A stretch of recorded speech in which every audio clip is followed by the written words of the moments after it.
Now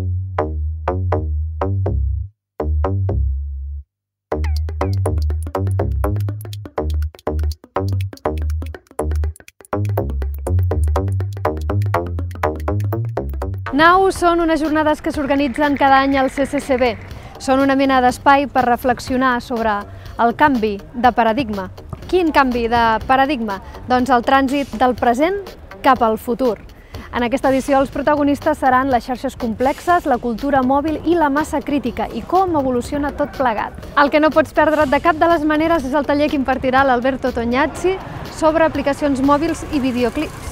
Veureu quines coses tan curioses poden fer-se amb un simple mòbil, que tots en tenim algun, i un editor de vídeo molt senzill. Mira, mira!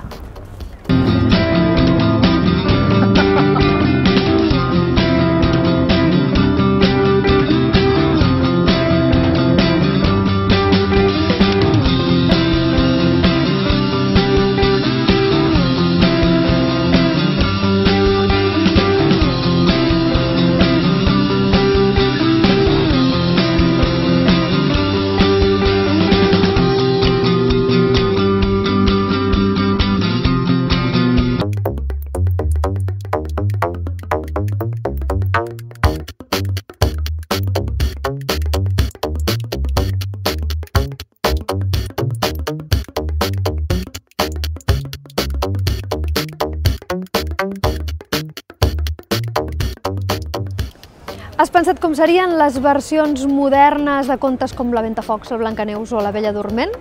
Pots jugar a imaginar-ho i per obrir boca pots escoltar el primer single del segon treball del Gentle Music Man. Es diu Cuentos Modernos i ve amb videoclip del Luis Cerveró inclòs. Les cançons del Dani Poveda no són però cursileries i històries de prínceps blaus. Es tracta d'històries molt més realistes. Vols anar a veure els Gentle Music Man? Pots fer-ho a la sala 2 de l'Apolo el dissabte, dia 27. Cuentos que describirán nuestra historia y realidad y servirán para los demás que algún día emularán nuestro encuentro personal y soñarán poder componer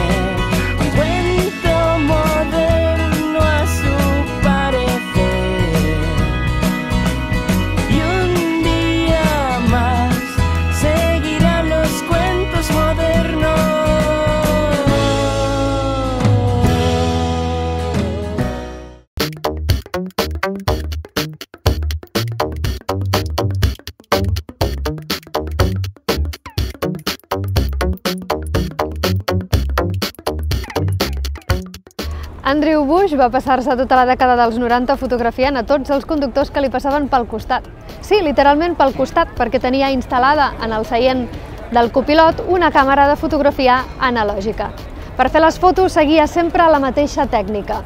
Totes les fotos són en moviment, totes les fotos són de perfil i totes mirant a l'oest per aprofitar millor la llum. Què és el que feia per fer les seves fotos? Seleccionava el seu objectiu, se li posava al costat, accelerava i clic! L'immortalitzava en una foto. Pots veure el resultat de tot aquest experiment a la Galeria 3 Punts.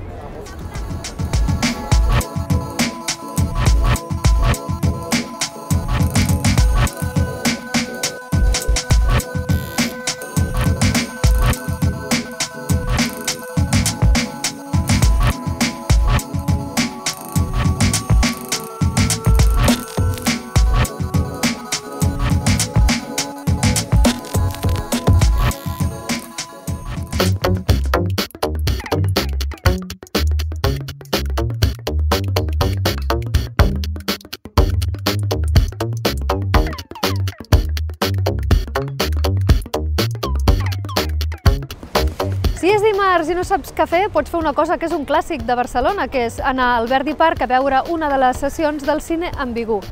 Es tracta de pel·lícules de cine independent, en versió original i en 35 mil·límetres.